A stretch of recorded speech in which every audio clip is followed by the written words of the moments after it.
Assalamualaikum warahmatullahi wabarakatuh. Saya Umu Hanik Sumandi selaku Bunda PAUD Kabupaten Aceh Tengah.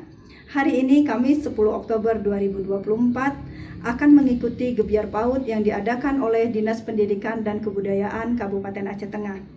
Kegiatan Gebyar PAUD diawali dengan senam sehat secara serentak di seluruh PAUD di Kabupaten Aceh Tengah yang berpusat di lapangan Musara Alun. Kita bersama berharap Gebyar PAUD ini dapat menjadi ajang yang bermanfaat dan menyenangkan bagi anak-anak kita. Mari kita terus berkomitmen untuk terus memberikan yang terbaik bagi pendidikan dan perkembangan anak-anak kita.